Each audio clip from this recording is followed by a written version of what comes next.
Et voilà, ma déception a été telle que je me suis dit qu'il faut que je revienne pour en parler.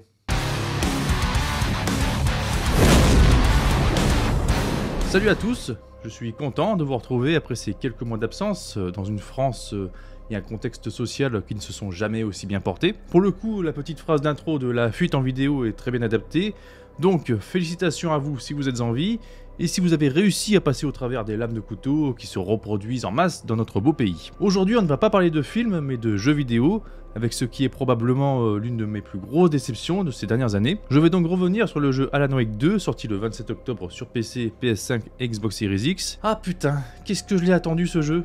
Je l'ai rêvé pendant plus de 10 ans, le premier Alan Wake datant maintenant de 2010. Oui, ça ne nous rajeunit pas quand même. Hein. J'avais beaucoup aimé le premier Alan Wake, pas forcément grâce à son gameplay qui était somme toute assez basique, et on peut le dire très répétitif, mais grâce à son ambiance qui était du jamais vu à l'époque. Le jeu s'inspire ouvertement des œuvres du plus grand écrivain de livres d'horreur de tous les temps, Stephen King, et il retranscrit bien les ambiances pesantes et oppressantes présentes dans ses œuvres.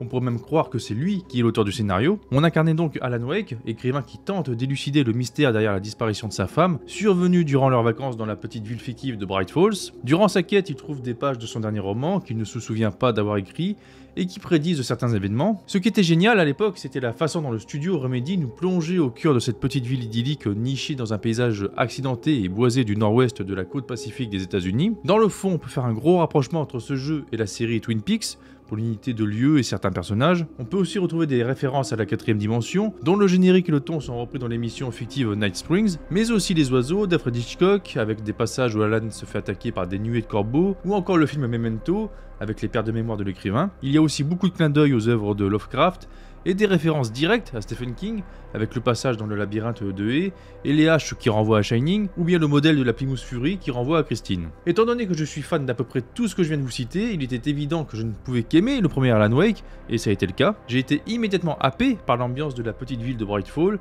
Tout transpire Stephen King, les décors, les personnages, le côté paisible et paradisiaque de la nature qui s'avance petit à petit vers l'angoisse et la peur. Je me souviens encore du passage dans les toilettes du restaurant, où on ressent littéralement cette frontière franchie entre la lumière et les ténèbres. Le jeu excellait dans ce domaine et je trouve que c'est vraiment celui-là qui nous inculquait réellement la peur du noir. Nous sommes la plupart du temps plongés dans le noir, avec notre simple lampe torche pour nous éclairer et retirer la protection de ténèbres des ennemis pour pouvoir les toucher avec nos balles.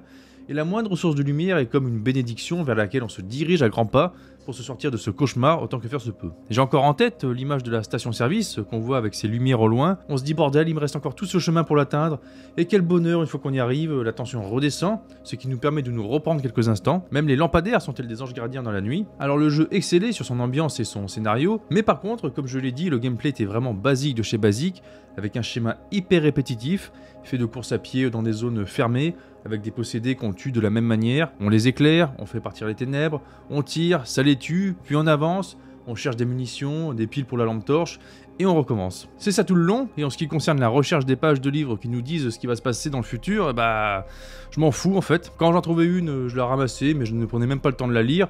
Je déteste lire dans les jeux vidéo, je suis là pour jouer, si je veux un roman, je vais en librairie. Pour autant, même si c'était répétitif, on jouait. Ce qui va nous amener à Alan Wake 2. J'étais persuadé qu'il s'agirait du jeu de l'année en ce qui me concerne en tout cas. Les trailers qui nous montraient des graphismes de dingue m'ont mis l'eau à la bouche. Honnêtement, si j'avais eu la même construction que le premier Alan Wake, avec des graphismes de fou de 2023, ça aurait été nickel pour moi, je ne demandais pas plus. Une suite des aventures d'Alan avec un gameplay peut-être un poil amélioré, l'ambiance de Bright Falls, la gestion de la lumière, la peur du noir telle qu'elle était représentée avant. Et je suis bien tombé de haut là. Alors qu'est-ce qui ne va pas avec cet Alan Wake 2 ? Tellement de choses en fait. Alors au début ça va, l'intro est sympa, osé mais sympa, c'est bien dark et le retour par la suite dans la ville de Bright Falls fait bien plaisir, l'ambiance est là, le ton grisâtre rappelle là aussi fortement Twin Peaks, c'est beau, très beau même, on est enfin témoin des performances de la next-gen et ça fait plaisir, et ça s'arrête là. On va maintenant passer aux choses qui fâchent. Je crois que c'est un des rares jeux où j'ai vraiment posé la manette à côté de moi en attendant d'enfin pouvoir jouer. Et quand je dis jouer, c'est jouer à une simulation de marche dans la forêt, à chercher des indices pour recoller les morceaux d'une enquête qui n'a absolument aucun sens et qui part dans tous les sens. Alors dans ce jeu Alan Wake, vous allez incarner Alan Wake 30% du temps du jeu, le reste du temps vous allez incarner Saga Anderson, une agent profileuse du FBI, venue résoudre un crime et tenter de savoir où est passé Alan Wake. Je n'ai absolument aucun problème à incarner un autre personnage, d'autant plus que ce sont ces séquences à elle qui sont pour moi les meilleures, si je peux dire ça comme ça, car ce sont celles qui restent encore ancrées dans quelque chose de terre à terre, et pas le délire loufoque des séquences d'Alan, qui sont mais alors d'un bordélique niveau scénario et d'un niveau de chiantise. Je n'ai apprécié aucun moment du gameplay avec Alan. On se retrouve dans l'entre-noir avec la possibilité de changer l'environnement avec une lumière pour nous permettre de passer à des endroits bloqués, mais aussi grâce au livre dans lequel il choisit de réécrire l'histoire, ce qui permet de changer l'environnement, non pas à un seul endroit, mais dans tout le monde qui l'entoure, avec des scénarios différents. La progression dans cet univers est une telle labeur, faut arriver à trouver la motivation pour avancer, hein. Parce que tout est constamment entrecoupé de scènes de blabla qu'on est obligé de débloquer avec un système trop chiant et inutile, où on doit faire concorder 2 cercles, ce qui débloque un flashback où on voit des silhouettes de personnages du livre qui discutent, on ne comprend rien, on s'en fout, et on ne peut même pas zapper les dialogues. Du côté de Saga, ça va un peu mieux, il y a un aspect plus contemplatif au niveau des décors et du paysage qui n'est pas pour me déplaire. L'enquête est un peu plus intéressante que le gloubi-boulga qui se passe dans l'entre-noir d'Alan. On a des interactions avec d'autres personnages, et peut-être moins d'allers-retours qui sont légion avec Alan. On nous avait vendu cette histoire d'enquête comme extraordinaire, avec des indices à rechercher et à rassembler entre eux, dans ce qu'ils appellent l'antre mental, sorte de pièce que Saga se crée dans la tête, et dans laquelle il y a un mur où elle relie toutes les preuves entre elles. Alors je vous le dis direct, cet élément du jeu est totalement inutile. Oui, vous avez un mur où vous pouvez accrocher toutes les preuves, mais vous ne pouvez mettre les preuves que là où elles doivent être placées, et la plupart du temps c'est tellement écrit petit qu'il faut zoomer dessus à chaque fois. Donc qu'est-ce que vous faites pour éviter de perdre du temps? Vous prenez une preuve, et vous essayez tous les emplacements jusqu'à ce que ce soit bon. Vous perdez un quart du temps de jeu à faire ça, un autre quart à marcher pour rien dans la forêt, un autre à écouter des dialogues interminables ancrés dans un scénario tellement bordélique qu'il faut être sous acide pour penser en comprendre quelque chose, et un dernier quart destiné au combat. Enfin les combats, je dirais plutôt les prises de tête face à très peu d'ennemis, mais qui sont foutrement chiants dans le mauvais sens du terme, la faute à un gameplay qui n'est pas du tout adapté, ou qui n'est plus adapté, parce que non, le gameplay n'a pas changé par rapport au premier. Par contre, le pattern des ennemis, oui. Alors on nous a vanté le fait que le jeu se tourne plus vers le survival, avec moins de munitions, moins d'ennemis, mais plus résistants, et qui nous donne plus de fil à retordre. Alors moi j'aime bien le challenge, hein. J'adore les Souls, les jeux qui demandent du skill, mais il faut que ça reste juste, que la mort ne survienne qu'uniquement par notre faute, parce qu'on a fait des erreurs, et que le gameplay soit adapté. Là effectivement, il y a peu d'ennemis.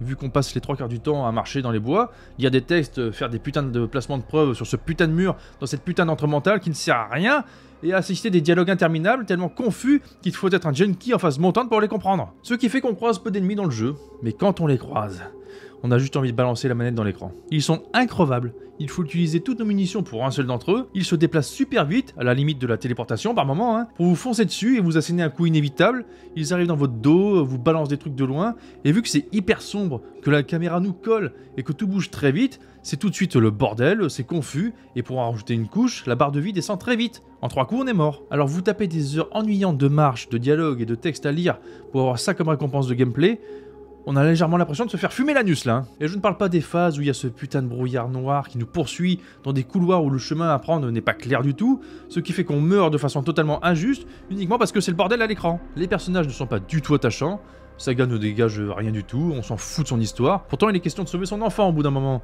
Moi qui suis sensible à ça, d'habitude, bah là non, rien du tout niveau émotion. On est loin, très loin du niveau d'un Silent Hill. Ah oui, j'ai vu des testeurs faire le rapprochement avec l'excellence de Silent Hill, que c'était le survival qui les avait mis le plus mal à l'aise, que l'expérience était très éprouvante. Vous rigolez les mecs? Alors oui, pour ça le coup l'expérience est éprouvante, hein, mais uniquement dans le sens où j'ai perdu patience, que je me suis ennuyé ferme et que ce gameplay a fait des nœuds avec mes nerfs. Il est indécent de comparer ce jeu à n'importe quel Silent Hill, même Homecoming est meilleur. Évidemment, je n'ose même pas mettre le deuxième volet sur la table de comparaison, hein.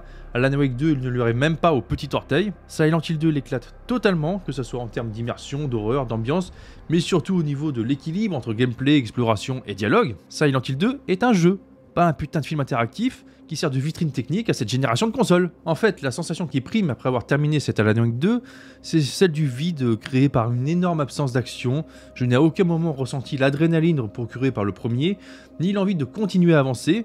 Pour tout vous dire, je me suis même forcé à le terminer, d'autant plus qu'il y a des séquences totalement what the fuck qui m'ont sorti du jeu, hein, comme ce passage où on traverse une sorte de concert de heavy metal avec les musiciens sur écran géant et des ennemis qui sortent de nulle part pour nous attaquer et qu'on explose à coups de lance-fusée. Alors oui, la musique est pas mal, hein, mais ça n'a rien à faire là, tout comme les histoires de famille de Saga avec les membres de ce même groupe, dont les noms de scène sont des noms de dieux nordiques, qui se révèlent être les grands-parents de Saga. Y a un souci là quand même, hein. Je veux bien que l'univers soit totalement farfelu et qu'on nous perde dans une narration totalement barrée, avec une structure qui laisse fortement à désirer, mais il y a des limites, bordel. L'intention des développeurs était pourtant louable, hein, vouloir transformer Alan Wake en une sorte de série X-Files, avec les chapitrages donnant la sensation de regarder plusieurs épisodes. Mais comme je l'ai dit, ça n'est pas une série, ni un film, c'est un jeu dont on parle. Pourtant, il y a des jeux qui assument leur côté film interactif que j'adore, comme les jeux de David Cage, Heavy Rain, Détroit, etc. Mais je les aime parce que nos choix ont des conséquences. Là, on a des options de dialogue, oui, hein, mais elles ne servent à rien. La plupart du temps, il y a 2 options, et on les sélectionne toutes les 2 à chaque fois, donc où est l'intérêt en fait? Donc, pas d'interaction, aucune dynamique, on se promène sans fin dans des décors certes très beaux, mais dans lesquels on interagit avec rien, on se fait juste chier, et en plus, on voit ces décors plusieurs fois, vu qu'il y a plein d'allers-retours. Je ne vais pas rentrer dans la polémique de l'absence d'édition physique, je m'en tape, ça fait des années que je n'ai pas acheté de jeux en physique. Maintenant, je les télécharge tous. Je comprends que les collectionneurs soient frustrés. Moi, ça m'a permis d'avoir le jeu moins cher, ce qui est une bonne chose, hein. Puis bon, collectionner une merde pareille, je m'en passerai sans problème. Non, par contre, je vais polémiquer sur les bugs, notamment les bugs de dialogue. Le jeu passe d'un coup dans une langue à une autre, anglais, espagnol, tout seul. Si vous n'avez pas mis les sous-titres, ce qui est mon cas car ça me sort de l'immersion, vous êtes bon pour passer à côté de certains dialogues si vous n'êtes pas quadruple-lingue. Alors ça a probablement été corrigé depuis, hein, mais toujours est-il que ça reste scandaleux de sortir un jeu avec de tels problèmes. Autant retarder la sortie et corriger ce qui doit être corrigé, bordel de merde. Enfin bref, voilà, j'avais besoin d'exprimer ma déception parce qu'une attente pareille et aussi longue qui se solde par une frustration aussi énorme, ça ne m'était pas arrivé depuis longtemps. Croyez-moi, je ne prends aucun plaisir à le descendre, j'aurais tellement voulu l'aimer, qu'il soit le jeu de l'année pour moi. Eh bien non, en ce qui me concerne, la place revient à Baldur's Gate 3, il mérite vraiment tous les honneurs. Voilà un jeu où les développeurs ont vraiment fait un boulot de dingue, et l'ont fait avec passion, amour et respect pour les joueurs. Décidément, cette fin d'année est placée sous le signe de la déception. Entre ça et Napoléon, on peut dire qu'on n'est pas gâté. Voilà pour ce test d'Alan Wake 2, ça m'a bien fait plaisir de vous retrouver. Les vidéos commençaient à me manquer et je tâcherai de trouver du temps pour en faire d'autres, entre 2 changements de couches. D'ici là, portez-vous bien, faites très attention autour de vous quand vous sortez. Nous ne sommes plus à l'abri de rien dans ce pays de merde. Et moi je vous dis à très bientôt. Salut à tous!